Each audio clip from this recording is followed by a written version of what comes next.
You are now listening to Take Two Podcast. All your latest TV and movie reviews, plus your Hollywood news, and of course, our Take Two. Here we go. Welcome back, everybody, to Take Two Podcast, episode 216, the show that is not afraid to admit they were attracted to Ahsoka Tano before she became live action. We have a big show for you guys today. We have 11 reviews. Why not just make 10 louder? Because we go to 11 today. Yes, that many reviews. We have movies, we've got streaming, we've got TV shows, everything you can ask for, and more today. Absolutely loaded show. We hope you guys stick with it throughout. I'm Brian. Tony, what up? Yeah, I'm a little worried that we might run a little long just because of how many reviews we have, and it's kind of a, inside baseball, we're a little bit longer in between our recordings than usual by like a day or so. So we added some watching time, we added some news cycle. So yeah, there's going to be lots to talk about, a couple decent news things to get to later. So yeah, I'm pumped to finally hit record. Like I said, we're a little behind where we like to usually record, which sucks. Thank you, work. But yeah, I'm excited to finally talk to you about a couple of these things. As am I, sir. Folks, check the show notes if you need to jump around at all. We hope you stay for the entire show, and we mostly hope that you guys, of course, hit us up on all the socials later on. All right, we're just going to get rocking and rolling here into episode 216. First, we are going to lead off with our poll results. And now, turn your attention to the podcast for the poll results. Yeah, and like I was saying to you before the episode started, it feels like it's like so long since we recorded last, and we're talking about a poll that dropped on Thanksgiving, and I'm like, Thanksgiving seems weeks ago to me at this point. True. Maybe that's just me personally, but anyways, I did drop a poll on Thanksgiving, which I don't know if that was the smartest thing. People probably weren't on the socials, especially Twitter and stuff, so it didn't get quite as much action as we usually get on our polls, but that's fine. We did get a little interaction, and what I was asking is, what are you watching today? What's your kind of go-to entertainment choice for Thanksgiving? So I wanted to know, is it the NFL games? Is it Charlie Brown Thanksgiving? Is it the parade? Is it planes, trains, and automobiles? And those were my top four choices because those were kind of the four things I planned on doing. So that's why it came to head. And it actually was really close on the Twitter poll. Winning out was NFL, 30%, which I was a little surprised by because we ended up getting the third game canceled, multiple times, obviously. Still hasn't been played. Yeah. What are we getting at today at like 3:30 or some shit? Yeah, crazy. Something stupid, a Wednesday afternoon. But yeah, that won the day, which I did see. I think the ratings for it were really good. Like some of the best, Thanksgiving Day football ratings in a long time. Anytime the Cowboys get their ass beat is good ratings for me. That's true. That's true. And then second place was Charlie Brown Thanksgiving, which I was a little surprised by as well, since people may not have the choice or chance to watch it as much unless you own it yourself. It did show on PBS one time last week, so I smartly recorded it, and then we did watch it the night before Thanksgiving on our DVR, when I could have just went and grabbed the DVD and put it in. I'm just too lazy. So, and then third and fourth was a tie for the parade and planes, trains, and automobiles. So, which the only thing I didn't get to, sadly, was planes, trains, and automobiles. I didn't watch any of it this year. I'm very dismayed by myself. Yeah, did watch most of the parade, watched some of the football, at least on the background while we were getting ready for dinner and all that. And then we did watch the Charlie Brown, but the planes, trains eluded me this year, which sucks. Well, I'll help you out. So the film opens where Steve Martin's in an office. I have watched it like 100 times. So I know we could probably do the whole thing scene for scene. Yeah. So I voted Parade. Okay. I agree with you on all those. Those are top notches. But if I'm specifically saying what do I have to watch on Thanksgiving, for me it'd have to be Parade. I just have to kind of check out that tradition. And actually, you and I talked off air. It was a good parade this year. I didn't mind it with them changing it up the way that they did it. They pre-recorded some performance segments, still had some floats, but only did it on that little stretch that they were doing it on. But it still worked for TV audience, Watching it at home didn't really feel any different, honestly. But yeah, I'm with you. Parade has always been tradition for me. I remember when I worked regular normal person hours, and when we kind of were first at our job, I worked every Thanksgiving during the day, and I was mad because that was one of the things I missed was watching the parade.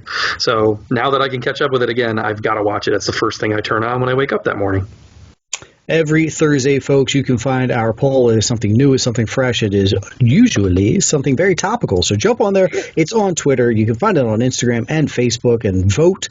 Tell your friends about us so they can vote as well. Yeah, as well. I forgot to shout out. We did get a little interaction on the Instagram from Chris. He's always not He's not deciding one way or the other, though. Every week he has to, well, I want to watch Parade, but I'm going to watch football. And I'm like, just give me one answer, Chris, please. You got to be decisive. Your job. That's your job next week, Chris. You got to pick one. Just pick one. Be decisive. All right, we're going to start off with one of our 11 reviews. Folks, I will be honest, and Tony and I have prided ourselves always in just being honest with our reviews here. Some of these are not going to be good. Some of them are going to be good. You're going to have to stick around to see which ones are good, bad, and the ugly. Woo-woo. All right, leading off with Hillbilly Elegy. Yeah, I think this is the right choice to start off with today because this probably is the biggest, project that was coming out this past week. We had some high hopes for it, possible Oscar nominations, things like that. So we went into it maybe with high hopes. It's based on a book that was pretty successful, a memoir, kind of true story.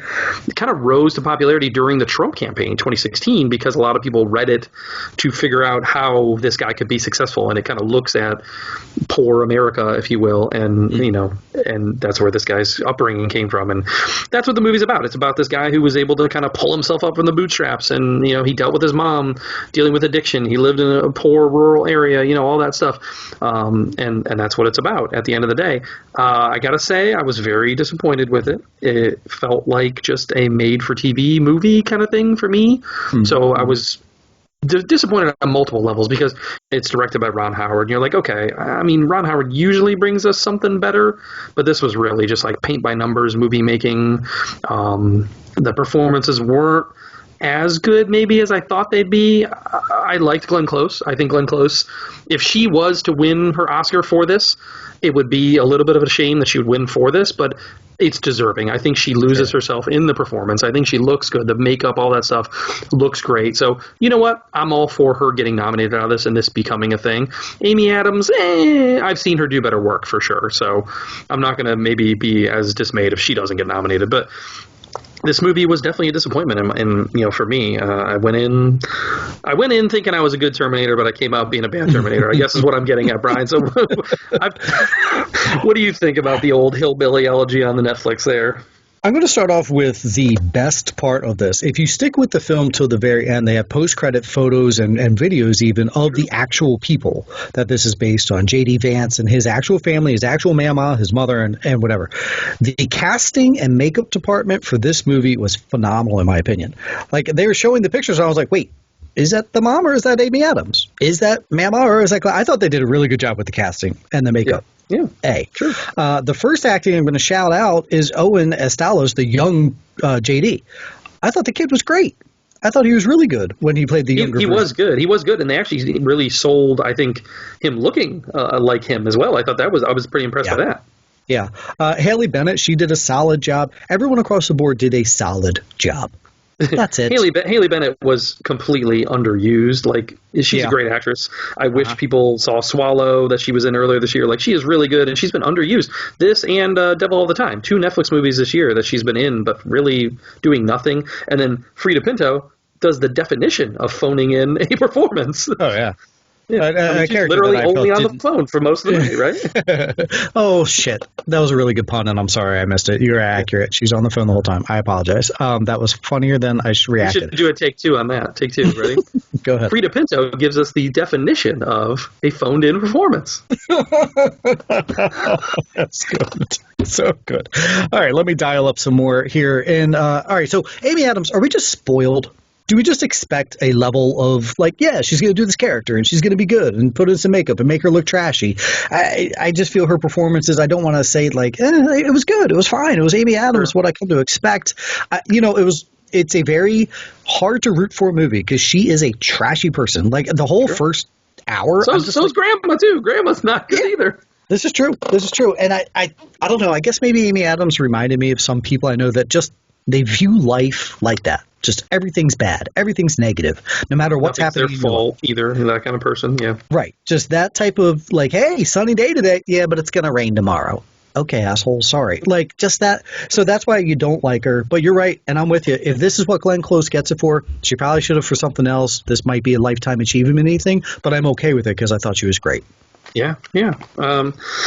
Yeah, I don't know. And the problem, too, is I'm almost a Hillbilly Elegy defender to some extent because this is getting like a 26 on Rotten Tomatoes, and I don't think it's that bad. Yeah, true, I don't think it deserves that harsh of criticism, you know? I think part of the problem is we went into it thinking we were going to get this Oscar-y movie, and it just didn't. It wasn't there. However, honestly, I wouldn't be surprised if you did still see this show up at the Oscars. You know, they could go all in for this. They could go Glenn Close. They could go Amy Adams. They could go screenplay. They could go Best Picture even for this and throw it in there because it does scream of something like a Green Book or something like that that's going to appeal to the masses. So, I mean, it's still not out of the realm of possibility. I just think we went in with higher expectations, and it's not the good movie that we hoped for. So. Currently on Netflix, folks. I recommend checking it out. Performances are strong. You know, the storyline is easy to get along with or predict. I don't want to use the word predictable, but you know what I mean. But I do recommend actually watching it. It's not as fantastic as we were hoping, I suppose. Yeah. It was sad because I was like, part of it, I was like kind of identifying with it because I was like, oh, this guy lives kind of like a poor rural, like Ohio, like whatever. I'm like starting out enjoying, like thinking it's kind of like my story to some extent. And I was like, oh no, we didn't go this far off the rails as a family. My grandmother never lit my grandfather on fire. Well, let me ask you this: what do you pour on your pancakes? Sir. It is you. Yeah, it is me. Sir. I took offense to the one part where they were like, I think he said in the movie to like, he was at a dinner and he's like, yeah, I went to Ohio State. And they're like, oh yeah, there's some good state schools there. And I was like, you're just writing off Ohio State? What? Let's move on now before Tony's really mad. All right. Something that I also was very much looking forward to and went into with high expectations was Christmas Chronicles Part 2. Yeah, I thought you just said you wanted to stop me from being mad because this movie pissed me off like immensely. The more I thought about it over the weekend and after I watched it, I was like, that movie really let me down. It was a really shitty movie, in my opinion. I loved the first one when that came out in 2018, right around Christmas, Thanksgiving, Christmas. It was kind of a nice surprise. We loved it. We watched it multiple times, actually, as a family because we had other family members who visited and we were like, oh, have you seen this? Let's watch it. It was great. We loved it, and directed by Chris Columbus, who's given us like famous movies, Santa Claus, played by Kurt Russell. Oh my God, amazing. Can't wait for more of it. And then they gave us this. And I did not like it at all. Just from the get-go, introducing Tyrese into the story, I didn't really even get why we did that because it was really wasted. Like the whole opening and then the ending of the movie really felt forced and stupid to me. And then also sidelining Judah Lewis. I like Judah Lewis in the first one. I mean, I know he's a little bit older now, but they totally sidelined him and didn't use him in this movie. It's really just the Darby Camp show. Which I like Darby Camp, actually. I think she's a good up-and-coming kid actor. I don't want to smear her. I think she is destined to do better things, I hope. And she actually checked out our Insta story about this movie. I was like, ooh, I feel bad because now we're going to kind of trash her movie. You were great, Darby. Love you. Sorry, Darby. We do love you. Yeah, come on the show. She was the bright spot for me on the She show. is, and she was great in the first one, too. Just so wholesome and bright. And, yes. They upped the role of Goldie Hawn, which was a pro, actually, I thought, in the movie. Like, she was good in it. But Julian Dennison, I did not like as Belschnickel. And I actually wanted to rewatch the movie just to write down how many times they said the word Belschnickel. I don't ever want to hear that word again because this was like terrible screenwriting 101. It was like every scene he was in, they were like, Belschnickel, what are you doing? And it was just like, really? Like, who wrote this? A 6-year-old? Like, this is terrible storytelling. Like my family said, the elves were the worst part of the first movie. So why are they giving us more of them? Like, that's what they did? Like, awful. I'm going to go off of your Julian Dennison and do something that I hate doing when we break these down. But I thought the acting in this film was bad. And I'm talking top to bottom. I did not like any of Tyrese's line delivery. I didn't like any of Julian Dennison, especially early on. I didn't like any of Dennison's. I was like, this is the kid from Deadpool 2, right? Like, I know this actor. And Hunt for the Wilder People, which is a great movie. Watch that. He's great in it. So yeah. Belschnickel. Russell and Hawn. I was just like, what? it was giving me a lot of pause. I was like, why did we go with these edits? I don't want to trash Russell though, because I think he does still do a good performance as Santa. Yeah. It's just the storyline is not there for him. And I saw an article this week that came out that said he wants to finish his career with Santa as his like final performance. His final role, right? Yeah. What the hell? Well, you better do another one, and you better do it better, because this is not it. Do not ride off into the sunset on this, sir. I did see an argument that this movie should actually be booked as a horror movie because it's like our Gremlins at Christmas time with the elves attacking. Those elves, they're gross, man. Yeah. And the only last negative I have is who knows the words to "Oh Christmas Tree"? Honestly, who knows those words? And I'm not singing it on the beach. Staring at the moon. Fucking Tyrese or whatever. Why weren't they looking at a Christmas tree? Why were they holding hands looking at the moon? Well, I told you I fell asleep watching it. We watched it as a family. We watched the first half. See, here's what happened. We watched the first half, then we had to pause. We were watching it on Thanksgiving night, and we were doing like various Zoom call things with the families. So we had to pause the movie to do like a call with family. And then when we came back to it, I was just taken out of it, and I fell asleep for the last like 20, 30 minutes. So then the next day I went back, and I was like, well, I kind of feel bad. Like I want to see the rest of the movie, especially if I'm going to talk about it today. So let me go back and finish it. And the last 20, 30 minutes is like the worst part of it. Mm-hmm. So I was like, oh my God, I was even more angry. I actually went and lowered my Letterboxd score because rewatching the ending made me that much more mad. Yeah. And you know what? I hated the musical break too in here. That also bothered me. I was looking forward to it. I was like, yes, where's the part where Kurt's going to sing again? Like, this is going to be cool. Yeah. And then I saw Darlene Love. Darlene Love is the ticket agent in the airport. And I was like, cool, man. They're going to get her in here. Are we going to sing Baby Please Come Home? Because that was her big hit from the 1960s. But no, they sing like some other random song, and it was terrible. Hated it. I don't know. Let's go. I don't know what else Let's move. Yeah, let's move on. All right, folks. If you watched the first one and you enjoyed it, maybe watch it. It is the Christmas season. Check it off. It has some elements that are, but like Darby, she's fantastic. But disappointed for sure. All right, move along. Maybe you can make things better with Come Away. It's actually called Come Play. Sorry. What did I say? You said come away with me. Because I'm literally looking at the wrong thing right now. Come Play. Right. Okay. Yeah, so Come Play is the movie I watched. This was one that I wanted to get to last week. It came available on demand, and just didn't have time last week, so I caught up with it this week. It's a new horror movie that launched right around Halloween. I think it actually dropped right before Halloween in the theaters, and it cost $9 million to make, and actually made over 10 in the box office. So it is a successful movie in 2020 that made its money back, which is kind of shocking in and of itself.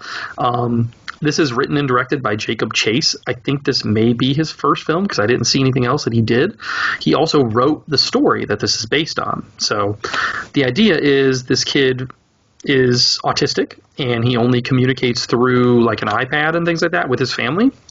And he finds out that there's actually somebody kind of in his devices called Larry, who's trying to reach out to him and become this monster, and or become his friend, but it's really like this monster. I will give them some credit for originality. I thought this was well done in that way. Like, there's scenes where you're seeing from inside the screen of the device like you're the monster, the way it's shot. Like cool. Through the monster's POV. I thought that was kind of interesting, something I haven't really seen. But it is, at the end of the day, very much like jump scare the movie. There's a lot of just like telegraphed, oh, I saw that coming, but I know you just want to get me on a bunch of jump scares, and that's all this is. It's okay, man. It wasn't bad, but it wasn't great. It played to me like Pokemon Go, the movie, also, because then a big thing in the movie is they have to like use the device to find the creature in the house. So they're like holding up the device and using the camera, and then they only see it through the device camera. They don't see it like in real life. So I was like, so it's like playing Pokemon Go. Like, that's kind of how that works. It's like an AR thing, like augmented reality. Like I said, a little original as far as horror movies go in that sense. The kid was a little annoying. His performance was a little annoying to me. Sometimes I really like kid performances. Sometimes I don't. This is on the low end for me. I like Gillian Jacobs. I like John Gallagher Jr. I was in to see both of them in this movie. I like both those actors, but I think she was just kind of playing the frazzled mom who screams a lot. John Gallagher Jr. disappears for like half the movie for no reason, I guess because they're supposed to be going through a divorce and he's moving out, and then he comes back because they're having issues with their kid or whatever. Like, so he's not in the movie for a little while. Just something about it didn't work for me, where it wasn't that great, but no not horrible. You'll enjoy your 90 minutes with it if you're looking for a decent little horror movie that came out this year. So, that's all I can give it, is kind of a middling. I think I gave it like a 2.5. Okay. Alrighty. Come Away was the kids are Alice and Peter Pan. Yeah. No, I'm not watching that. That's what I was No, thinking. that's all right, but I'm not watching. So, like I said, I will give it a little bit of points, though, for being like original. And I will say the creature design, I forgot to mention that, I thought was creepy, validly creepy. Kind of reminded me of like Babadook maybe a little bit, but Babadook is considered like a really good horror movie, so it's not quite up to that level, Babadook is horror royalty. Sure. It's not quite up to that level, but it did kind of remind me of that, just playing on like a kid's story and kid's sensibility and things like that, Not up to that level, reminding you of things and playing on the kids' sensibilities would be rebooting a series from when you were children, i.e. Saved by the Bell. I watched all 10 eps. You tell me about getting your Peacock on. Come on, let's hear it. Oh, my Peacock got slapped. Cheese. Title of the episode, write it down. Cheesy. Just freaking cheesy. And they just bought in and owned being cheesy. All right, here's the premise. Zach is now governor. He becomes governor of California because he was trying to get out of paying a $75 parking ticket. Very Zach Morrissey, right? Somehow this scheme elaborates to the point where he gets elected governor. He's married to Kelly, of course. They have a son. He now is a sophomore at Bayside High. Zach, in his governorness, cancels buttloads of funding, which includes closing a bunch of schools. By doing that, now you put the poor schools with the wealthy schools. At this point, Bayside is your high-end school. If you think about it, that does make sense. It was on Malibu and all that kind of stuff. So these are these kids who have nice cars and all that. So now you have but zero diversity. Now you put the kids from the poor, poverty-stricken areas of California in with these rich kids. That's your premise. Working at the school as the what's her called? The social director or whatever, the psychology lady is why can't I think of her name? The not that teacher. Anyhow, is Jessie. Counselor? Yes, thank you. A counselor. Okay. I couldn't think of the darn word counselor. Your guidance counselor is Jessie, and then Slater is the athletic. He's the AD, and he's the coach of like every team that they have. Still there. So they are in every single episode. Remember Dumb and Dumber 2 when Jim Carrey and Jeff Daniels basically just played caricatures of their characters, and they didn't just like. I never watched it. Well, that's what happened. Same here. That's what these guys do, especially like Zach and Kelly. They just make fun of themselves and don't play necessarily Zach and Kelly when they're on there. Slater is fine. Jesse is fine. But they spend their entire time making fun of what they used to do back in high school. Mm-hmm. Slater even recreates his fun dance when they had the little dance-off during the beach season. They recreate all these things and just completely make fun of all the things that they did. Very self-deprecating, very can't believe we used to do this. Side story. The Kids is actually a good show. If this was only these kids being intermingled together, poverty, rich, how are they getting along? What commonalities do they have? Are they learning from each other? That's actually solid. I enjoyed that part of the show. The parts I didn't like was the Saved by the Bell, because all they did was make fun of Saved by the Bell every episode. And it's like, all right, I got it. All right, you referenced. All right, I got it. But by 10 episodes, by the time we're done, it was like, ugh. Episode 8, the entire cast gets back together, minus Screech, whom they say is on the space station with Kevin, which for you kids out there who don't know, Kevin is the robot, not Screech's gay lover. They did not drop a bomb by telling you that Screech is gay. He might be, but that's not what they were saying there. Kevin was the robot. They were on the International Space Station. Huh? Okay. I got fired up seeing millennials not understand that. Either way, in this episode, they do the Friends Forever bit. They make fun of it, whatever. It was very frustrating the way that they played the whole thing out. They even made references to like maybe that their kid, that Zach and Kelly's kid could be Jeff's. They make a joke there. It's like, come on, man. And my daughter snuck in and watched a couple of episodes, and she was hooked. She liked all that aspect of it too. So there is something there. There will be a season 2. You could tell that they really wanted to retcon some things they did bad. There's an entire big speech that is great by Slater, who goes into Jesse and says, listen, you were right. Back in the day, you stood up for oil drilling. You stood up for things. And all we did was tell you, be quiet, calm down, which is true. That's what we did in the 80s, 90s, whatever, to women. Be quiet, calm down. And he owned that and said, I was wrong. I shouldn't have been telling you to be quiet. Even if I didn't believe what you believed, I should have let you believe that. And now these kids have told me that we now live in a world of Jessies, of standing up for yourself, speaking your voice, and trying to be heard. And that's what I should have been doing, is supporting you that whole time, instead of having school-sponsored bikini contests. It's just funny because that's what I read. So it does have some elements.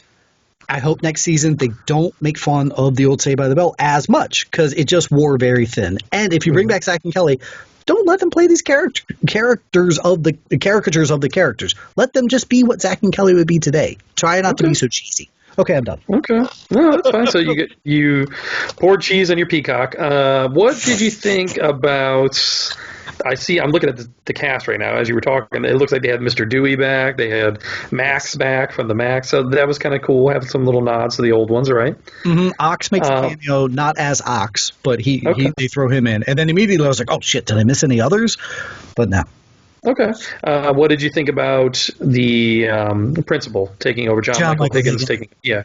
He just does that cheesy comedy, like he's trying to talk to these girls, and then he starts getting choked up. He's like, a ladybug down my throat, and drags it for like a minute. And then that cheese comedy. Okay, and then I like Cheyenne Jackson as an actor. He looks like he's Jesse's estranged husband or whatever. Recurring role. How's he in there? He's minimal. He plays like the epitome of protest and stand up for everything, and but also the like namaste and vegan, like that route. So it's very, because I see there's also a transgender cheerleader character, so it's very much trying to be like new, whatever. Yeah. Okay. Yeah. I'm good on season 2. I'll tell you that right now. Okay, because you sounded really negative on it, but I know that you love this so much. And I'm seeing here that this is a spoiler alert, I guess, if you haven't watched this at all, folks, but it looks like they end the show with a teaser for coronavirus. Oh, I can tell it to you. So dumb. I'm sorry. Well, it's like, you can tell they almost like shoehorned it in real quick. They end it like a big happy ending. Okay, our season ended, or the whatever ended, and they're just like, well, looks like things are going to be looking up for Bayside. And then the kid gets a alert on his phone, and he goes, wonder where coronavirus is. Anyway, let's go get a milkshake. And then it ends. That would make me eye roll right there. I'm shocked that you're like in so much still for a season 2, because I thought you were pretty negative on it. I am negative, but I love Saved by the Bell, so it's like it's painfully. Let's move along. That's too much ranting. I'm sorry. Let's get on to something that I think we're going to disagree a little bit on, but I think overall will be a better review, and hopefully it doesn't undo the show. And that is The Undoing on HBO, just wrapped up this past weekend. I think I've seen some of your reactions online. So what's your overall thoughts on The Undoing? I enjoyed it a lot. It had me hooked. I was very much ready for each Sunday, and I can't necessarily say that too much about too many shows this year where I was like, oh, can't wait for Sunday so I can see the next Undoing. I felt 6 episodes was perfect. Had this been an 8, a 10, a blah, blah, blah. Like, there's a few characters in here they could have really drug out. I'm glad they did not. So I was glad it was only the 6. A lot of people love the ending. It was kind of okay. I like. Yeah, see, that's where I was. I was let down by the ending, I would say. I'm big on the show, but I think the ending kind of left me There was some far-fetchedness of where we're landing aircrafts and things where I was like, wait a second. That was what kind of I was turned off by. Acting. Phenomenal across the board. Fantastic across the board. I really enjoyed it. Especially, I especially want to lead off with Noma Dumaswani, the lawyer. I thought she was great. And I thought she held her own in every scene when she's with Hugh Grant, with Kidman, with Noah Jupe, with Donald Sutherland. And these people are giving these big performances, and she's just right there hitting it with them. I thought she was fantastic. Yeah, I'll echo that. She kind of comes out of nowhere the last couple episodes and really steals the show. I totally agree. Kidman's good. She's doing her bit. She's walking a lot. If you really want to watch scenes of her walking around a lot, you get that. Getting steps in, that's for sure. I really enjoyed Hugh Grant, though. I think Hugh Grant gives a really good performance, kind of out of what you expect from Hugh Grant. Yeah. And I wish that he did more like this. So I hope that he does. Mm-hmm. We need a Hugh Grant-assance, not just him being the silly rom-com guy from the 90s. Like, I like him doing this kind of stuff. I think Noah Jupe is great. He was a little underutilized. I thought we were going to go somewhere a little further with him later in the season, and we didn't. But he's great. He's a great child actor. I think he's going to go on to great things. Donald Sutherland gave us like maybe one really good scene in the whole season. Yeah. Otherwise, I kind of feel like his character was also wasted. And same with Lily Rabe. I think Lily Rabe is a really good actress, and she's not really given much to do here either. So that was kind of a shame that they had some really good people here that didn't get used to their full, abilities, I guess. I did like Matilda DeAngelis being introduced here. We talked about it when we talked about the initial thoughts on the show and how great she was in that first episode. Obviously she doesn't get much to do after that, but she was great. I'd like to see her do more, sure. Just based on that. I'll tell you one thing I loved about the show every week was I let the intro go just to hear Nicole Kidman sing Dream a Little Dream of Me. Mm-hmm. Okay. Did you know that was her singing? I did not know that was her. Yeah. Nice. I was like, she's actually really good at singing that song, and I kind of enjoyed it. But at the end of the day, I'm mad at myself because when I looked at the article, the Wikipedia page to do my research, write my notes on this, the title of the book that this is based on is You Should Have Known. And I'm like, God damn it. If that would have been the title of the show, then I would have known what they were doing here, with it. So I think that was part of the letdown for me also, is just kind of like, it's, spoiler alert, I guess, but it's kind of what you think it's going to be. So I wish there would have been a little more. There was twist and turny intrigue as we went through the series, but I guess I just wish that the ending would have gave me a little bit more of that. Not just like, it's what you thought it was going to be. I saw rumors of a season 2. What? I saw that too. I saw Nicole Kidman did an interview where she was like, well, maybe we're done, or are we, or whatever. And I was like, what? Give me a spinoff with a lawyer. Give her her own show maybe, but not with these characters. I don't. Yeah, but do you know what I'm saying though? Like, I feel like the way that they ended it, did you feel that way? Just kind of unfulfilled with that, or were you okay? When we found out who the murderer was, I was like, okay. You got me, because, you made me think different directions, so I enjoyed that. Yeah, little spurs in here or there, sure. Sure, but like I said, there was just a far-fetchedness of that final scene. It did have me on my seat. I was like, are we stealing a little defending Jacob action here? Because that is similar to how that series ended. And then there's the stuff on the bridge and the jumpings, and I was like, but then I guess the helicopter is what I was stuck on. Why I didn't like it. I was like, wait, really? So here's one thing that I think would have made me enjoy it a little bit more, and this is a big spoiler. If you didn't watch the show or you're still going to finish the show, don't listen. But I would have liked to see him either own up to that he really killed his sister, or that they showed us like a scene of that, or something where that he was more this like devious bastard all along, like really sold me on Hugh Grant. I feel like you didn't sell me on that enough, I guess. Does that make sense? No, it does.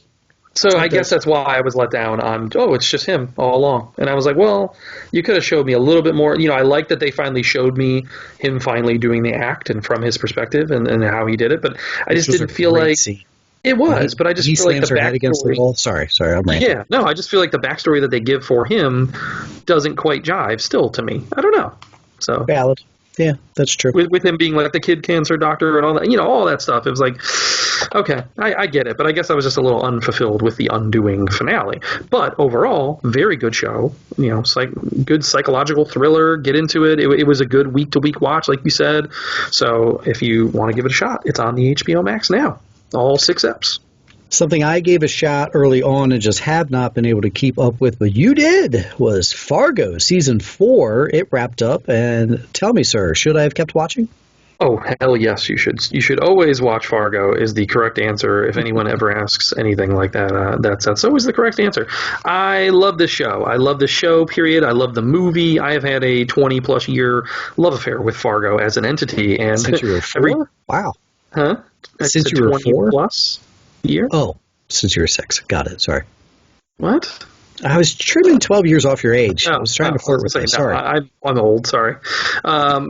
Anyways, I love the show. Anytime they're going to bring back a new season, I'm in. There was a long gap between season 3 and 4, which sucked, but I'm so glad we got a new one. We kind of gave a first take on it, and we talked about Jason Schwartzman and Jesse Buckley and Chris Rock and how great all their performances were. Chris Rock a little more, subtle. I don't know if he deserves like huge praise for this. I will give him that credit. He was a little more subtle than you see him in most stuff.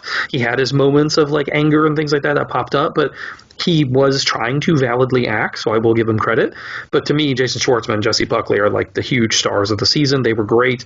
But then also you get some Tim Oliphant in here, which I didn't even know. Ooh, he shows up for a couple episodes as like a recurring character. Fantastic. Similar to kind of the same way he just played in Mando, I felt like just he's playing like a lawman. You know, that's what he does best. Justified, Deadwood, all that. You know, he's channeling that. So I love seeing him in here. Jack Houston playing this like quirky character with, you know, ADHD kind of obsessive compulsive stuff going on. I like the way he did that and had some nuances to his performance. Ben Whishaw, fine. They didn't give him a ton to work with. There's one episode in particular where he does get more to do, and it was probably my favorite episode of the whole season. The ninth episode is all black and white. There's also like a tornado. It very much reminded me of Wizard of Oz. So I'm guessing that's what they were going for there. I really enjoyed that episode. It was the standout of the season for me. What else? Noah Hawley. Noah Hawley is just a genius. I want to shout him out. He writes and directs the majority of the show. You know, he also did Legion on FX, which was great. I loved the introduction of Salvatore Esposito. I've never seen him in anything else, playing Gaetano, this big, brutish Italian dude. You know, I thought he was great. I'd like to see him do more. I like the character of Dr. Senator, played by Glenn Turman. He didn't get quite enough in there as I wanted him to, but he was great in the few episodes he was in. I like that they try to tie into the original Fargo, but it's not a necessity to watch. You know what I mean? You don't have to have watched the movie. You don't have to watch the other seasons, but they will kind of tie in and do some cute little things with it. They use like the original Fargo theme from the movie. At least in the one episode, I definitely picked up on it, and I was like, man, that is just a brilliant little stroke to throw that in there. And I don't know, I just love this show, and I love this property so much, so I really enjoyed it. Another new actor that I was introduced to, Emmy Ree Crutchfield, played Ethelrita, and I thought she was great. She's the young black girl in the show. I think we kind of talked about her on our first take as well, that she was, you know, stealing the show a little bit as well. So just great performances all around. Every single person, every episode is like a little mini movie, and I enjoyed the shit out of it. I'm sad that it's already done. And for the fans of the show who have watched all the seasons, stay tuned. In the last episode at the end, they actually give a little twist to tie back in to season 2 of the show, which they've never done before. They've never really tied the seasons together in that way. So I thought that was cool, and I'm hoping that means we're going to get more Fargo down the road. Like I said, I believe in Noah Hawley, so I'll let him do what he wants to do. And if you got to wait 5 years to give me another season, so be it, but just give me another season. Something else that you're keeping up with is these small acts, these episodes. It's supposed to be 5 mini-films, this thing is? Yeah. So this is on Amazon Prime, all directed and written by Steve McQueen, and it's called Small Acts. It's 5 eps. The first one was like a full-length feature, 2 hours. This one is just a little over an hour. It's called Lovers Rock, and really, there's no recognizable actors to an American audience in it, and all it is just like showing the slice of life of these people at a dance party in the late 60s, and just people listening to music and dancing, and we're seeing them all kind of just converse and get along, and there's different relationships that are kind of showed, and, you know, more so than others, and some of them may be a little more tragic than others, while one is focusing on this couple who's kind of creating their love together and starting their relationship. So it was a nice little watch. It wasn't as good as the first one, in my opinion, but, you know, it wasn't bad. I'm going to stay with the whole series here because I find it intriguing what he's doing. And he did debut this one back at the New York Film Festival. I think he debuted 3 out of the 5 there. And it's just all trying to show the black experience in England in this like late 60s, early 70s, with like a lot of immigrant populations that came from Caribbean areas and things like that, and just showing their experience. And I like it. It's something I've never seen before. And like I said, I'm not familiar with really any of the actors, at least in this one. With the first one, Mangrove, you know, we had Letitia Wright in there stealing the show. And then I think the next one is the John Boyega episode, and that one drops on this Friday coming up. So I'll definitely be checking these out and keep reporting back every week. Beautiful. Okay. All right. So a movie that does have actors that you probably recognize is Uncle Frank. And we both got to watch it Yeah, I'm actually glad that you caught up with this because I think it wasn't on your radar, and I talked about it last week with Going Forward, and I think I was in just on the cast alone. When I saw the cast, I was like, ooh, this looks like a film I'm going to like. So this takes place kind of late 60s, early 70s. We start off in the rural South. This teenage niece, she really has a thing for her uncle. She admires her uncle and his life that he goes off and lives in New York, and she's very intrigued by him and wants to learn more about him and whatnot. And he's in New York. It's all just new and sexy to her, and she wants to learn about his life. And we come to find out that he moved to New York because he's a closeted gay man, and he is carrying on a relationship with this man. I think his name's Wally, played by Peter Macdizzi. Who's actually also Muslim as well, so that kind of plays into the movie a little bit. And as she's spending time in New York visiting her Uncle Frank, then he finds out that his father died, and they have to return to the South, and where he knows he's not wanted and kind of hated in many circles. So I liked the setup of it. I liked how it became this like road movie, like almost like a Green Book in a way. Sure. Yeah. Written and directed by Alan Ball, who I loved his work on American Beauty, True Blood, a couple things he's done in the past, 6 Feet Under. So he's really well known. And I really did actually enjoy this movie quite a bit. Like I said, great cast. Paul Bettany is Uncle Frank, the lead. Sophia Lillis is his niece. I think she does a really good job here. Another up-and-coming good young kid actor, And then we throw in Judy Greer, Steve Zahn, Margot Martindale, Stephen Root. A lot of great just side characters that show up in here and fill out a great cast. I actually teared up near the end of this movie. There's a scene in particular post-funeral, I guess, where I actually teared up watching this movie. It really did move me, and I think it was a well-done, well-acted, well-written film. I echo every single word that you said. This is a painful film. This is a film that just shows the absolute pain that minorities, that people that aren't accepted, that gay people or who are still closeted or have to go through. And a lot of people just don't realize what people had and still to this day have to go through. And it speaks volumes on their road trip when they're checking into a hotel and one man has to go check in and then the other man has to wait because they can't see two men going into the room together type thing, like little nuances like that sure. It's just like, this is the life, secret life that you had to live, but then everything about it, in the end, Paul Bettany is fantastic in this. Yeah. He does a great job. The whole time I'm thinking like, what a way to get away from Marvel and playing Vision, like the thing that we saw you in, And I was thinking we should keep a list of what these actors do when they've now gotten away from Marvel type thing. Chris Evans we talked about, and now with Paul Bettany, like this is a great film for people to watch to be like, oh shit, that dude can act. I echo all your words against the cast. I think I love every actor in this, and I had forgotten this. We had talked about it maybe in trailer talk or something, and then as soon as the opening scene shows up and it's like Steve Zahn, Judy Greer, boom, I was like, oh, I love all the people here. I'm interested. All right. Don't even know the story yet. Sure.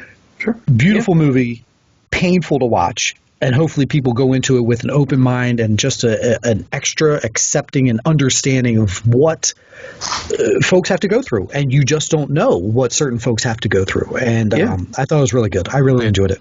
Sure. And I mean, I hope today it's much better than this situation. Obviously, yes, this is a period piece. So sure, yeah. but I'm sure that there are still areas of the country that people are treated this way just for being different, which is a shame.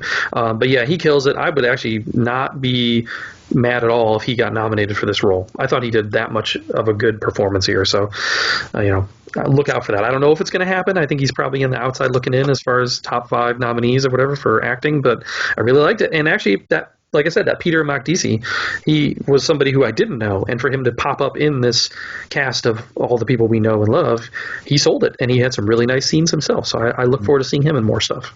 2 words, no problem. All right, something I didn't watch, you did watch, so it's called, I think it's what it's called, it's what I wrote down, I've been off today. The Nest, is that what this one's called? You are correct on this one, The Nest. And this was one that I also mentioned last week I wanted to get to and just kind of ran out of time. So, but I wanted to see this when this dropped. This dropped back in September, very limited, theatrical release, and it just became available on demand recently. Actually debuted back in Sundance earlier this year. This is written and produced and directed by Sean Durkin.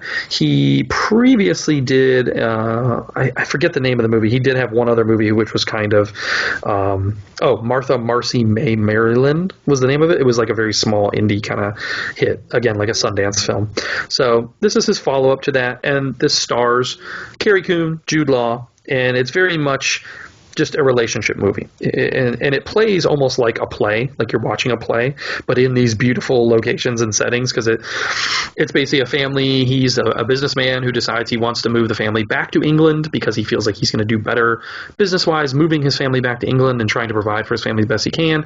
But as money problems arise and the relationship kind of goes on the rocks because of these issues, and Carrie Coon going along with moving her whole family, across the ocean for him. And it doesn't quite play out the way that maybe he had these grandiose visions and hopes for. So it kind of stresses their relationship. So it's just one of those movies, it's seeing the stress of this couple's relationship. And there's some kid stuff thrown in as well. Their kids get into some things along the way, whatever. That was kind of distracting for me. I really wish it was just about Carrie Coon and Jude Law.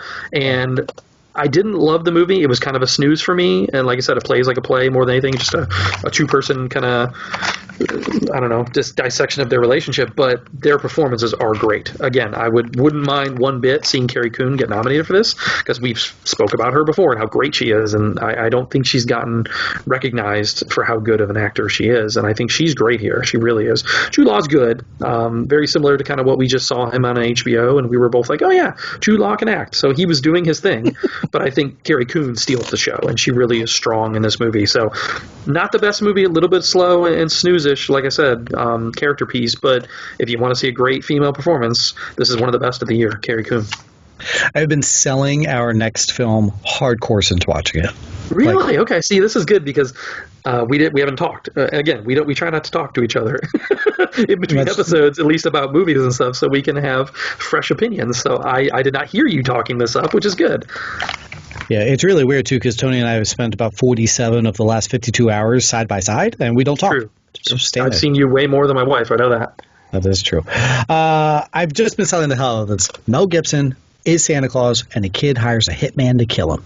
Go watch it. That's it. That's all I've been trying to sell people on. This is Fatman that we're going to be discussing here. And this is like our third or fourth, kind of holiday themed movie this week. I like it. We're really doing some holiday reviews. And you forgot one important part of it. Walton Goggins is the assassin, which is even better to sell. Yeah, I had a blast with this movie. I think this movie was a lot of fun. Directed by the Nelms brothers, written and directed by the Nelms brothers. And I saw their movie from a couple years ago called Small Town Crime, which is also actually a pretty good watch. So if you get a chance and want to go back and watch that, do that. I had a lot of fun, man. I don't know. I think Mel Gibson sells Santa Claus, but in such a way, this is the thing I love the most about this movie, is they don't really show him as Santa Claus. They really just refer to him as Chris. They're talking about the business problems and things like that. And then even your climactic scene where he's supposed to be going out on Christmas and giving the presents, you don't see any of that. And I love that. I love that choice to not really make him a Santa, a typical Santa. I think he pulls it off as this like badass Santa, and I love it. And then, like I said, Walton Goggins just doing his weird assassin, character. He was great. And a shout out to Marianne Jean-Baptiste as Mrs. Claus. I thought she was great as well to hold her own there, and it was a lot of fun. It surprised me how much I liked this movie, so I will echo that, and I will be surprised, I was surprised this week. I saw a lot of people being like, this is a real movie? Like, they see the poster for it, they're like, is that real? They think it's like a spoof or whatever, but it's a real movie, and I could definitely see revisiting this, I think, during the Christmas season again. Sure. Yeah, I just had fun with it. I saw some negative thoughts going into it, so I was like, all right, let me temper, but I don't know, just that I'm just interested that I was listening to an interview with both the directors, and they said if it were up to them, we never would have known that he plays Santa at any, the marketing, the only way to sell it to the studio was they had to market it as Gibson as Santa. Sure. But if it were up to them, they wouldn't have told anybody that, and they would have just let the movie play out at any point, which you're right. Throughout the film, you don't really ever get that. It's just fun. It was just fun to watch. Like, I got halfway through it, I'm like, I'm just enjoying this. I'm not sure why people hated it. Maybe it turns sour at the end, but I'm just having a lot of fun watching this, and it doesn't turn sour at the end. It was a good time. I highly recommend checking out Fatman. Yeah, I do too. Again, kind of like we said with Hillbilly Elegy, this is getting a 45 on Rotten Tomatoes, and that is criminal. This should be at least 60s, I think. Like, it's not that bad. Yeah, I don't get it. I don't get why people are having kind of a, I've seen people kind of equate it to something like Bad Santa, but I think this is actually better than Bad Santa in my opinion. I liked it. Maybe there's still a Gibson effect, which I guess there always will be with that guy. But I don't know. Grab your popcorn, sit back, and just kind of enjoy. That's that's true. Just shut off your brain, enjoy. There's some decent action. There's some funny moments. There's even like a little bit of gruesome kind of action horror to it. So it's got a little bit of everything. So I liked it a lot. All right, let's wrap up our reviews with one more holiday season. This is Happiest season. Yeah, I was going to say Happiest season. I wanted to watch it. Then I asked the wife, do you want to watch this? And she was a hard yes on it. So I was like, all right, let me wait. And then our times didn't match up. And then I tried to cheat on her and watch it without. And then my time didn't match up. But you did get to watch it. So tell me, sir, is it worth the wait for me? Well, I tried to watch it with my wife, actually, and she was like, whatever, like maybe. And then I think it was Sunday rolled around, and I was like, look, if we haven't watched it together by this point, I'm going to watch it by myself because I wanted to talk about it on the show. This is the new, holiday movie, like you said, for Hulu. They all kind of released a movie this week. You had Amazon with Uncle Frank, you had Hulu with Happiest Season, you had Netflix with Christmas Chronicles, so there was plenty of holiday movies to go around on each service this weekend, so I tried to knock them all off. This is written and directed by Clea Duvall, which apparently she already has written and directed some other small film a few years ago, so I thought this was her debut, but it is not. But you would most notably know her from late 90s movies. I loved her in Faculty, Gotcha. I think this is kind of maybe based on her own experiences as well, because it's about a woman struggling to come out to her conservative parents over Christmas, and she's bringing her girlfriend to visit with her, and this is kind of when they're going to decide to do that, and hilarity ensues, I guess, as the setup is there. The biggest win of this movie is just the cast. There's a great cast. It's a big cast. Everybody in here I do enjoy. Mackenzie Davis, Kristen Stewart, Aubrey Plaza, Alison Brie, Mary Steenburgen, Dan Levy coming off his huge Emmy wins, Victor Garber, Anna Gasteyer, a lot of good people in here. For me, though, the movie was just okay. I never really connected or cared for any of the characters that much. I guess that's my biggest takeaway from it. I didn't really have an attachment or care for what was going on with their relationship. At the end of the day, I felt like Mackenzie Davis kind of came off as a shitty person. And if I was Kristen Stewart, I wouldn't have ended up with her at the end of the movie. I would have gone for Aubrey Plaza. And Aubrey Plaza is very underused in the movie. I think she's a better character, and I wish she would have had a little more screen time. So maybe that's my hot take of it. Is I just didn't. I thought Mackenzie Davis gave a really good performance, but as a character overall, I didn't like her, and I didn't like their relationship, I think, because of that, if that makes sense. They did try to play up Dan Levy, his comedy, and it's good here. The use of him is just enough. It's not overdone. It's not sparingly. They used him in a right amount, so I think fans of Schitt's Creek will enjoy seeing him. Mary Steenburgen was really funny. She had a couple really funny lines and moments in here, so I like seeing her kind of play that role and do that bit. It's an okay movie. It's a decent little holiday movie to watch. I would have liked to maybe watch it with the whole family, but I didn't feel like it was maybe appropriate, some of it, for a whole family kind of watch. So maybe that's my other knock to it, is I would have, liked to do that. But I guess I'm wrong. It's sitting at an 83%. A lot of people are really enjoying it. For me, it just didn't work. Like I said, I just wasn't attached to the characters or cared that much. So I guess that's my biggest takeaway. But I'm not saying stay away from it, though. It's definitely worth checking out. I'm looking at, when you said Clea Duvall, I was like, I know that name. Why do I know that name? So I pulled up her IMDb, and her profile photo, she's a brunette. Okay. I remember her as the blonde, yeah. Well, yeah, so I'm not recognizing her. I'm like, all right, I thought I knew the name. So then, But then if you scroll a couple, it's her with the blonde. I'm like, oh, I 100% know this actress. Why is her profile picture brunette? That's dumb. I'm going to write her a letter. I think it's the newest thing that she was in, because she was in Veep the last couple seasons, and she did have the dark hair in Veep. But yeah, I definitely remember her from The Faculty. I was a big fan of The Faculty, and she's still doing a lot of work, I guess, to this day. I didn't realize how much. Sure. But yeah. I was intrigued to see her, associated with it and the writing and directing. She did a movie in 2016 called The Intervention. Writer-director on that one. So, okay. So, like I said, not her directorial debut, but still a pretty good effort, pretty good performances and stuff throughout. You'll enjoy it. It's not a bad movie. I just guess I was hoping for more. There it is, folks. We just gave you 11 reviews, and we hope you guys enjoyed all of them. Hit us up on the socials, of course. Let us know your thoughts towards those reviews and more. We are going to take a quick break and then be right back.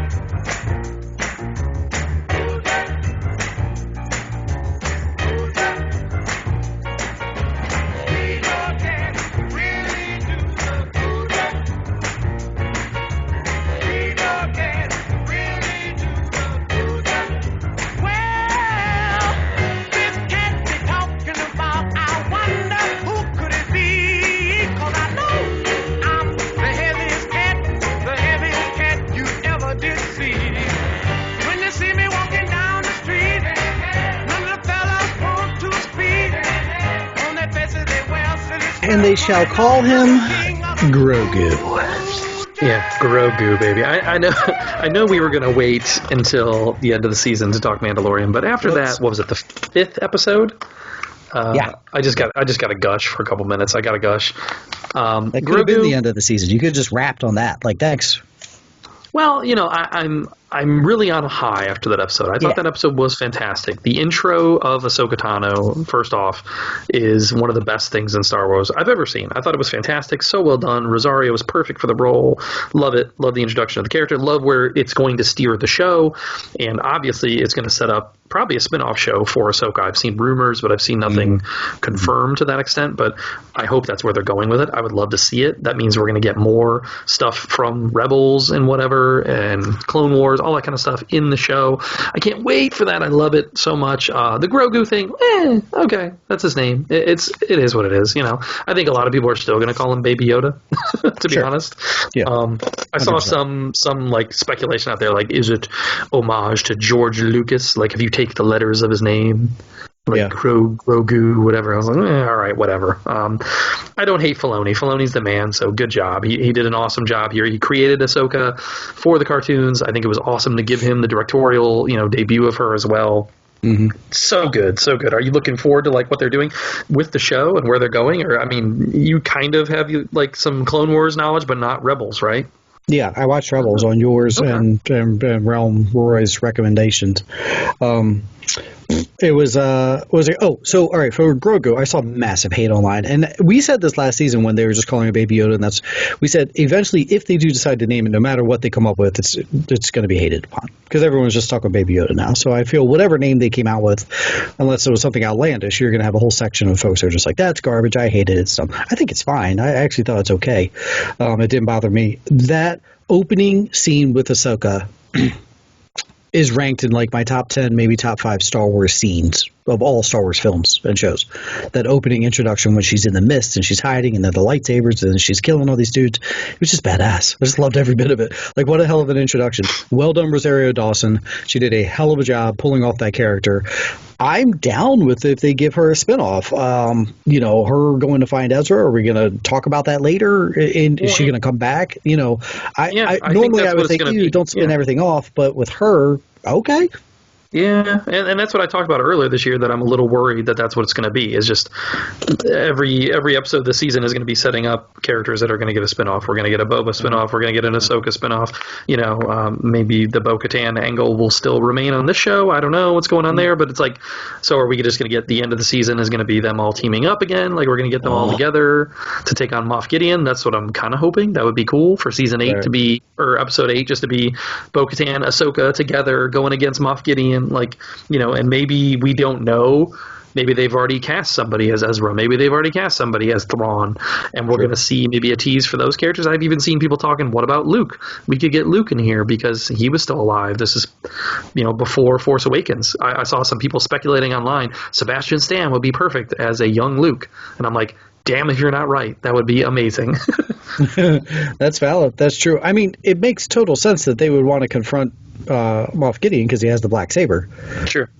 Yep, that's what Bo-Katan is going for, is that dark saber. And so are we going to come back around for more Darth Maul as well? Because part of Clone Wars was dealing with that, with Bo-Katan, and Darth Maul went over and took over Mandalore, and then you had the Mandalorians, and that was a whole thing. So I saw some people online talking about the armor in Mandalorian and how she has those little nubs on her helmet, and they're like, oh, maybe she is already part of that sect of Darth Maul's followers. So there's lots of stuff that they've already layered into the show, and I can't wait to see where they're going with it. And I will 100% watch it Ahsoka spinoff. I think we're going to have to get Sabine also, which I can't wait for her to be introduced because she's a great character. I love it, man. I think Ahsoka is the future of Star Wars. She's that strong female character. You know, you had Carrie, you had Rey, now you've got Ahsoka, and I love that. I loved watching it with my daughter. She was psyched to see the live action Ahsoka, and yeah, I really look forward to where we're going with all this stuff. Best thing you, Roy, ever made me do is watch Clone Wars and Rebels.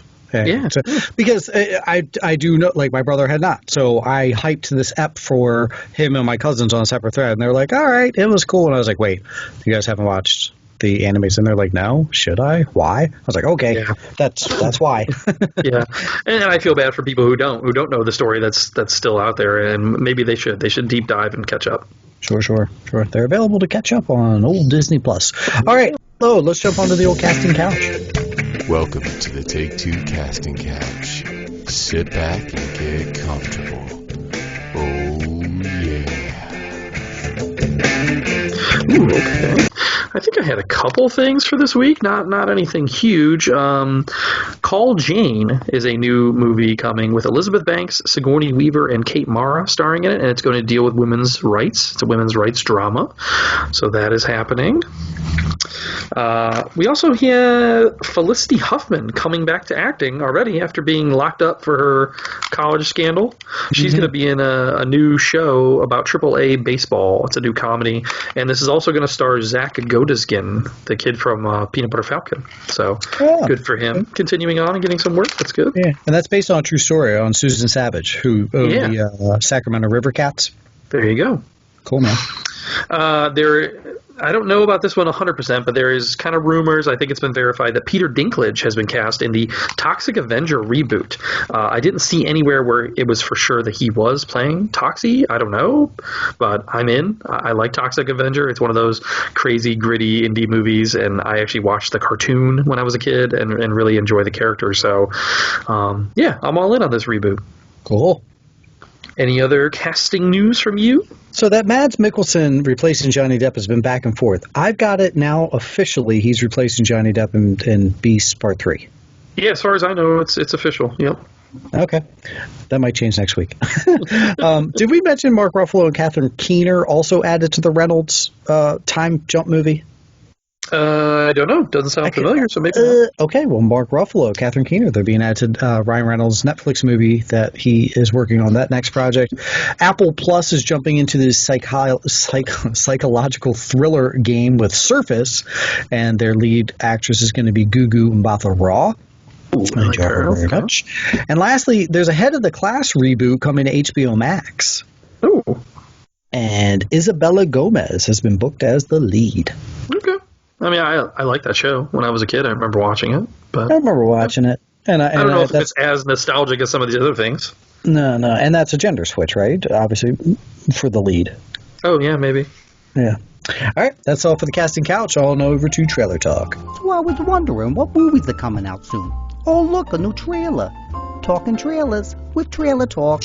Yeah, trailers this week. Kind of slow, not much going on there, so I threw a couple your way. The first one being Our Friend, which I guess already debuted at like last year at one of the film festivals, but now it's finally getting its theatrical release. I gotta say, I really love this trailer. I think it's a movie that I'm looking forward to now. Completely agree. Yeah, it looks like a sad one. Bring your hankies, you know. Jason Segel and what's his name? Why can't I think of his name? Casey Affleck. Yeah. And they're dealing with Dakota Johnson, who looks like she's dying of cancer in the film. Gwendolyn Christie also shows up in here from the old Game of Thrones. Mm-hmm. Yeah, I think it looks really good. So yeah, it debuted last year, but it's finally getting released in January. You know, it looks like they're trying to poise it as like an Oscar-y kind of thing, but I don't think as far as that goes, but it's good to see Dakota Johnson continuing to get away from 50 Shades of Grey and do real dramatic work. I thought she was great in Peanut Butter Falcon. And I like Segel. I like when Segel does stuff like this too. I think he's a good actor. Yeah. Yeah, no argument. It's funny you said it's going to be sad or whatever. It opens up with Casey Affleck on the commode and drinking a beer at the same time. So there is definitely going to be some comedy elements to it. It looks like there's some good chemistry between them.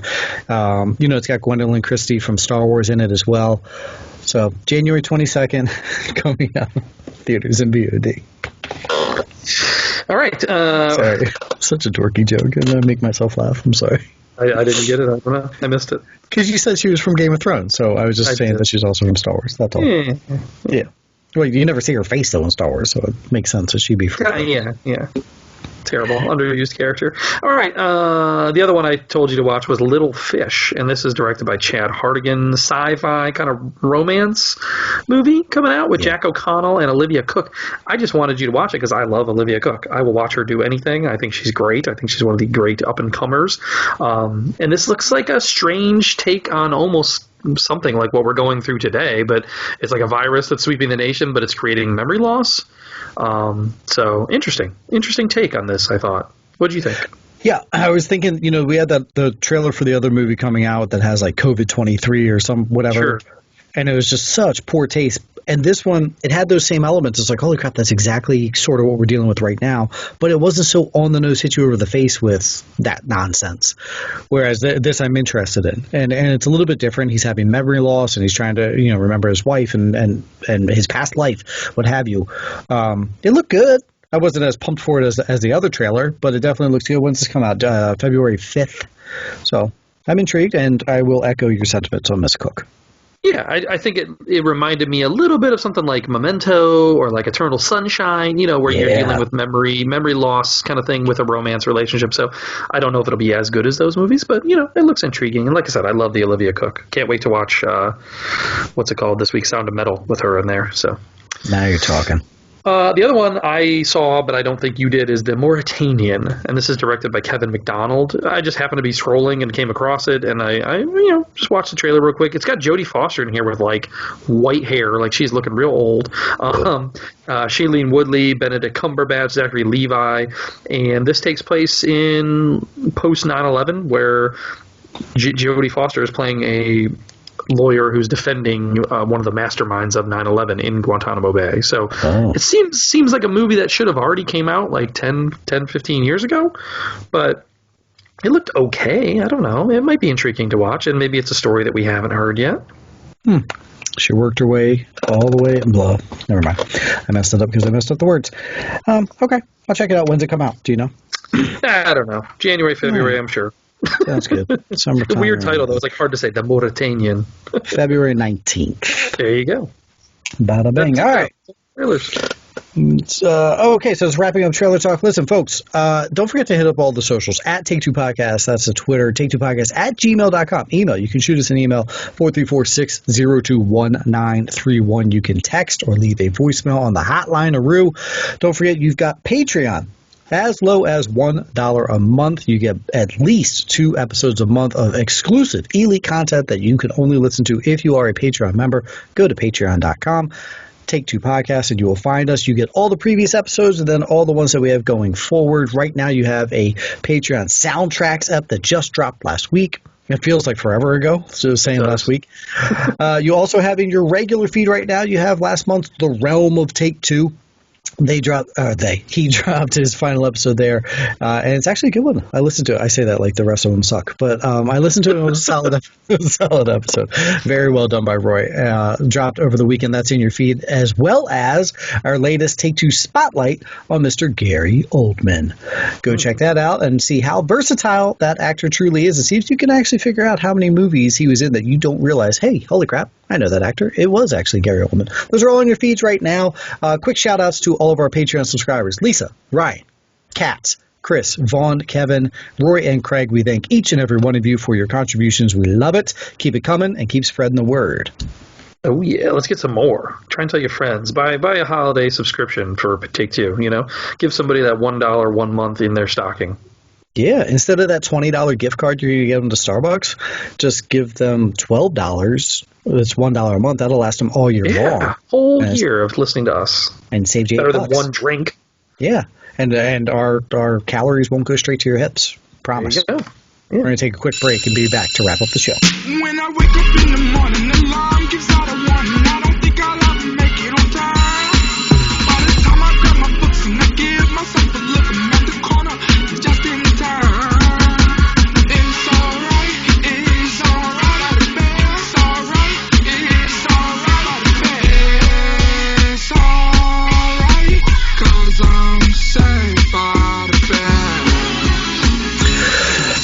Secret Cinema, a part of this is our fault for dropping this so late. We were so busy that we moved around our schedule a wee bit.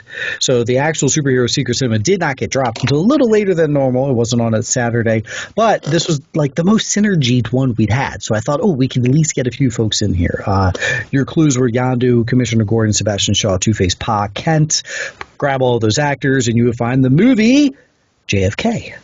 Why is that synergy? Well, that's because Gary Oldman was in the movie JFK, and he played Commissioner Gordon. So we had 0 responses, and I think that's just my fault for posting it so much later in the week, maybe. And again, it's been kind of a down week for holiday season-y things, for social interactions. I think I just noticed across the board, talking to other podcast friends of ours, it's just been down. But don't worry, folks, we will be back in our regularly scheduled timeline this Saturday.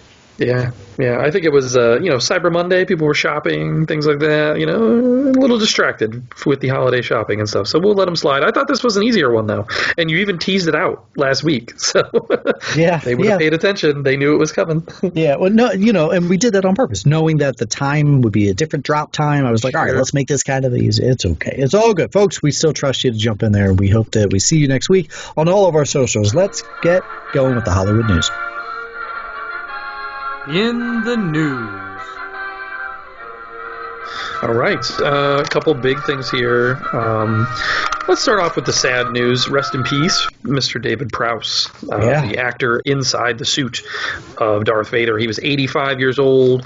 I think I saw online that it was from COVID or COVID related. Like he already had Alzheimer's or something, and then was in the hospital for the last couple of weeks with COVID. So that's pretty sad. I also did not know. I read an article saying that he was involved in training Christopher Reeves. Did you know that? Really?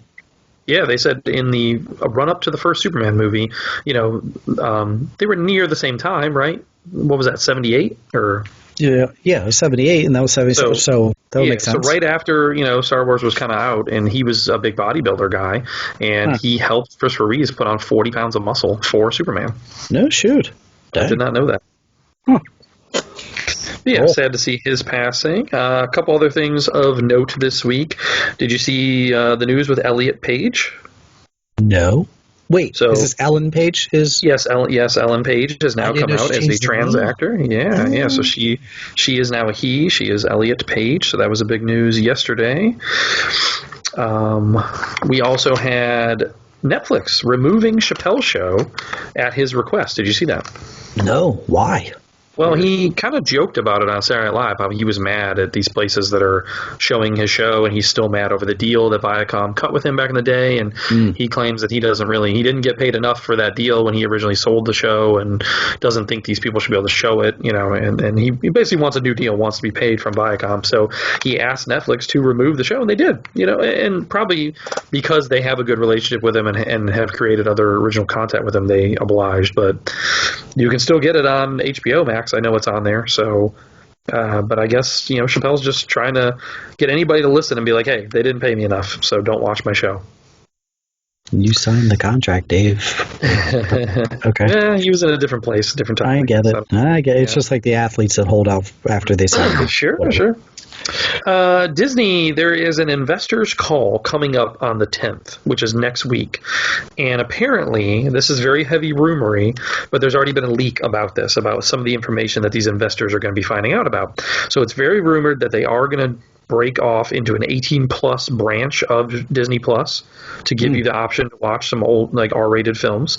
Stuff like Logan, Deadpool, the Kingsman movies, things like that they own the rights to would be under this new branch of the Disney Plus app for 18-plus. Cool. Okay. There was also, like, a trailer that is supposedly leaked video online that shows Black Widow premiere access streaming April 16th. So we'll see if that holds true. So they're kind of teasing that maybe that will make its appearance to Disney Plus even earlier than the theatrical release. We will see. And then also it said Falcon and Winter Soldier coming in August. So it looks like that may be our release date for that show. But again, these are heavy rumors. It could have just been a fake video, whatever, but it's been out there for a little while. Just wanted to talk about that. Gotcha. We started production on new Jeopardy episodes without Mr. I'm sorry. Why am I spacing on Alex Trebek's name? There you go. Yeah.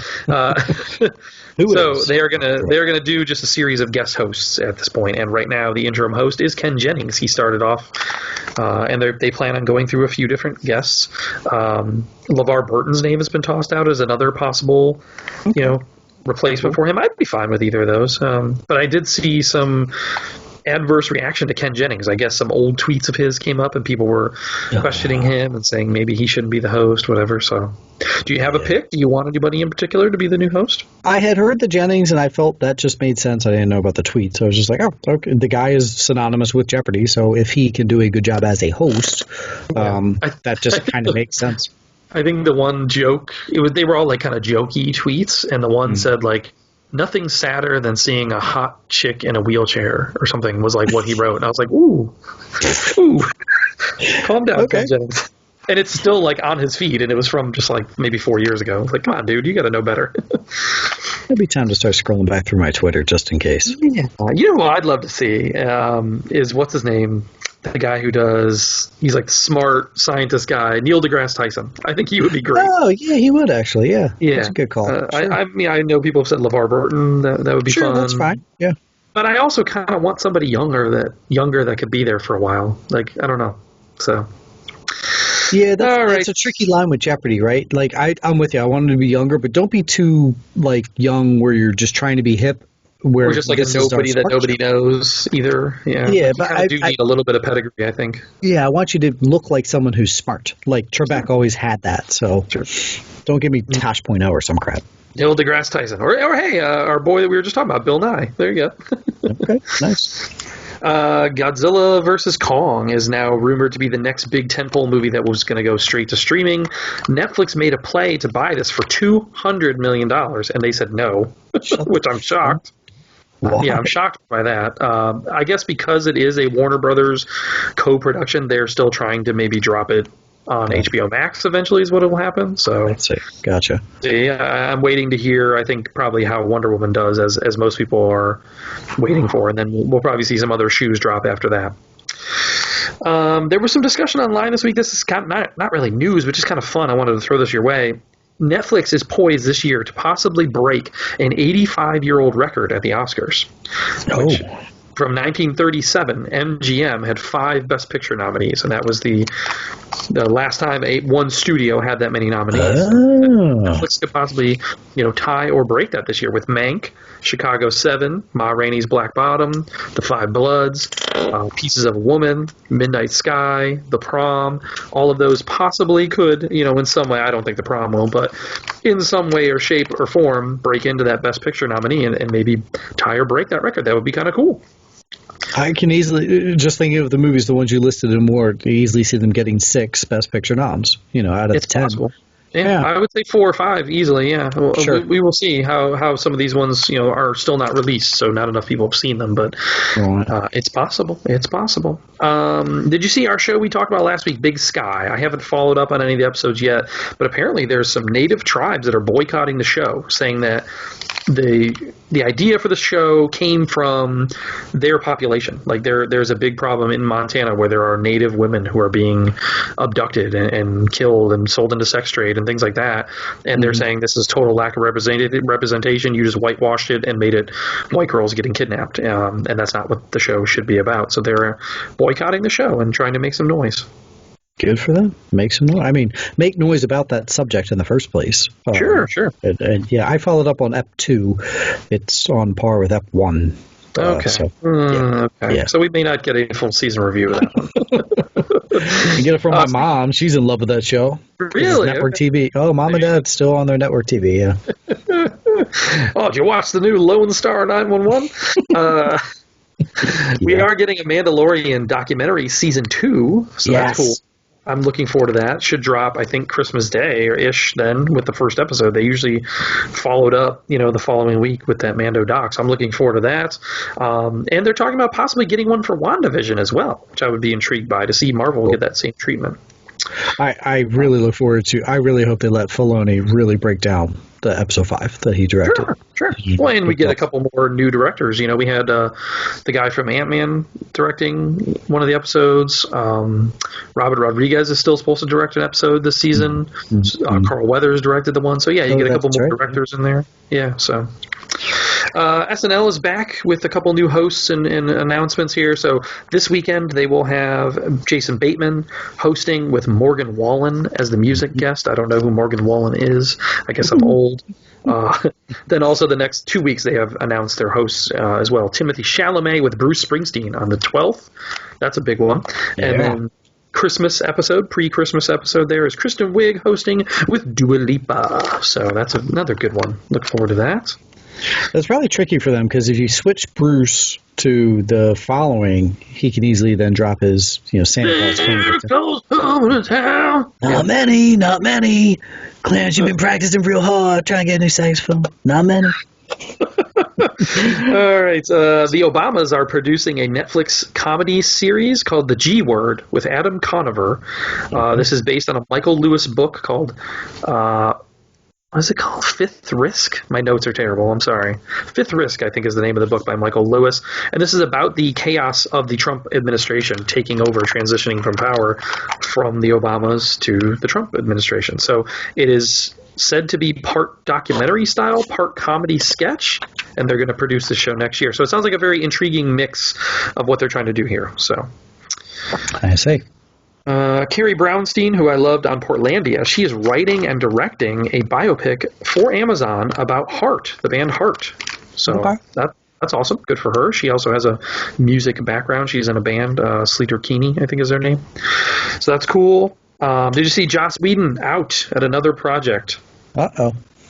He had this show called The Nevers, I believe it was called, on HBO, and they already finished the whole first season, and...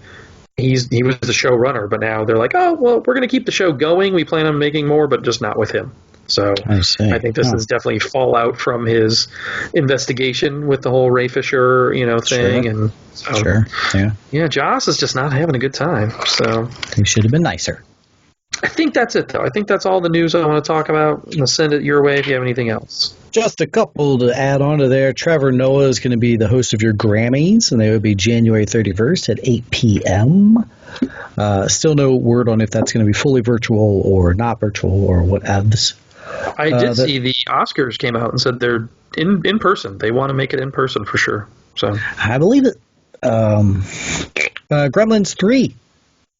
There will not be CGI for the Gremlins. Yes, good. Yeah, I love that. Something you, sir, might not love. Governor Cuomo of New York, he just passed a very big deep fake bill of using the deep fake apps. Really? Yeah. A lot of this has been with the SAG-AFTRA. They've been pushing big time because likenesses and images have been used, and then they've been then deep faking onto them, some of them more pornographically. And so that was the champion part of this to then get some of the sense. I guess that makes sense to put in some legal ramifications if people are doing shit like that. It's similar to like the revenge porn things that people have had laws passed on that. So yeah, I guess that makes sense. And the last thing I have is that the NFL and Disney / ESPN ABC, take out the NFL. That's all one company there. It feels like the NFL is owned by Disney. They're planning on doing a mega cast on either the January 9th or January 10th first round playoff game, which will either be your team or my team. Yes. We're looking good, bud, in this moment. We're both looking good. But what they're going to do is have 4 different things. On ESPN or ABC, you're going to have the regular broadcast, just the regular football broadcast. On Freeform, you're going to have a broadcast, but this is going to be, and this is the tricky part, geared more towards women. So I guess it's tricky because my first thought was, wait, are they just going to have people on there like mansplaining football to girls? But no, it's more so like the advertisements are going to be more towards women. I feel they're probably going to have at least. Are we going to have sexy Mr. Clean again? Probably, I guess so. And then on ESPN2, you're going to have more of a laid-back broadcast where whomever the announcers are they go with are just kind of like having a conversation. They're not breaking this down. I'm picturing the sweaty balls bit from SNL, like those women, just have them doing it. The NPR voice, you know. I was thinking you and I should apply for this. You and I could easily do an NFL game, and we could break it down. Yeah, well, he threw the ball. That guy caught it. Okay, now back to this. I think you and I could do it, man. We know plenty about the sport, plenty of the players' names to get through doing a laid-back combo. I'm sending in our application. Sports ball, yay. And we have commercials for Take Two Podcast every 30 seconds. Wraps up our Hollywood news. Let's move on to some DC discussion. And now we discuss DC. I am out in the DC discussion. I don't feel like I saw anything, so please tell me some good news from the world of DC. Okay, good news. We will not have George Clooney as Batman in Flashpoint.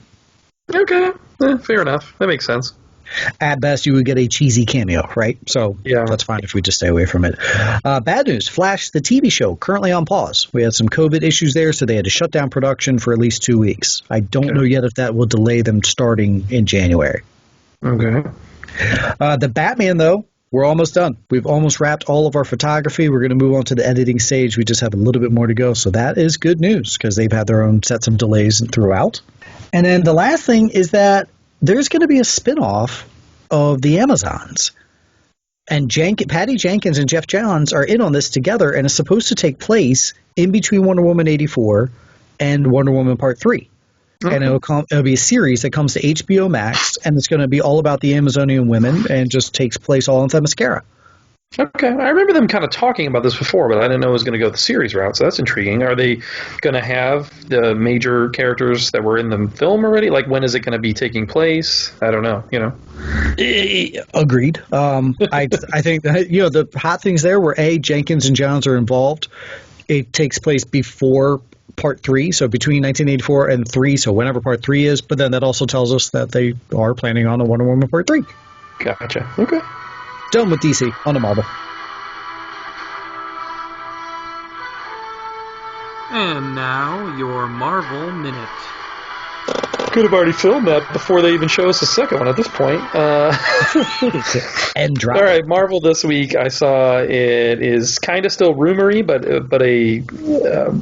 supposedly we're going to see Florence Pugh's character from Black Widow in both the Hawkeye series and the Falcon and Winter Soldier series, and that she is going to be taking on that Ronin kind of mantle that Hawkeye had. Nice. So intriguing there. We'll see how that pans out. All of my high-quality websites said it's not a rumor. It's a done deal, so. Well, yeah, I wanted to report it as rumor at this point because I haven't seen any real verification. Also, rumory is that Alfred Molina might be back in Spider-Man 3 as well. Yeah. Bring it, baby. Yeah, playing the Doc Ock there. So I think they're going down this path of bringing back some of these people. It's intriguing. I really want to know what this story is going to be. Where are you on Spider-Man 2? In the pantheon of Marvel of superhero films, like the original Spider-Man 2, with Molina and Doc Ock. I think it's great. I don't think it deserves like the best Spider-Man. I still think the original is actually better in my opinion. Okay, but I know a lot of people love that thing and suck its dick like it's the best movie ever. I'm not in that case. 8 of them. You said my words. Yeah, I just don't think it's that great. A lot of people really blow it out. And then also we had talked previously, weeks before, about Black Panther and their plans for that. I think it was all but confirmed a little bit more this week that they are going to make Shuri take on the Black Panther role for this movie. Groovy. Did you have anything else? Let's see. Elizabeth Olsen has begun filming in Doctor Strange Part 2 this month. So that whole rumor of WandaVision affecting the universe and blah, blah, blah is looking more and more true. Groot will be back in Thor Love and Thunder. That's kind of obvious, I thought, all along, but that's just confirmed. And Eternals, they've wrapped their reshoots. Okay. I didn't know that they were doing reshoots, but okay. Nor did I. That was interesting, but they are still shooting for that November 5th, 2021 release date. Sounds good. Going forward.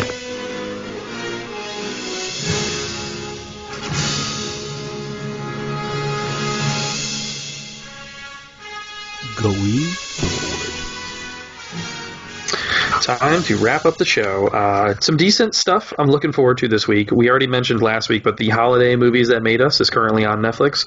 Haven't yet had a chance to watch it yet, but I think we will have a review for that next week. 2 episodes, one on Elf, one on Nightmare Before Christmas, so I plan on checking those out. As well as Freaky. I did have the date wrong. I said it was already out this Tuesday. It's actually not dropping till Friday. So on the 4th, that will be available on demand for you. If you so feel like going to the theater this weekend, we are getting Nomadland in a limited theatrical run. This is kind of the front runner right now for Best Picture. It's won some big awards at film festivals up to this point, so that's out there if you want to check it out. At home, though, this weekend, you're going to be able to see Godmothered on Disney+. You're going to see Sound of Metal on Prime, Mank on Netflix, and another small acts movie starring John Boyega. It's called Red, White, and Blue, directed by Steve McQueen. So all that stuff is going to be available for you this Friday. Great stuff. As well as the Murder Beach, whatever it's called, Murder on Middle Beach. That finale is coming this weekend. So we hopefully will catch up with that and have that, close out our thoughts on that. Not really a lot to talk about, but we will. Next week, Godfather 3 Recut is coming out on the 8th. So if you want to check that out, that will be available. This weekend, some other stuff dropping on Netflix. Selena is getting a TV series. I don't know if you saw this. So I guess it's more expanding the movie into a show, but it looks very similar. So that's going to be a Netflix series, as well as Big Mouth gets season 4, and Shameless. I didn't know the show was still on. I know there's fans of it. It's dropping its 11th season on Showtime this weekend. Wow.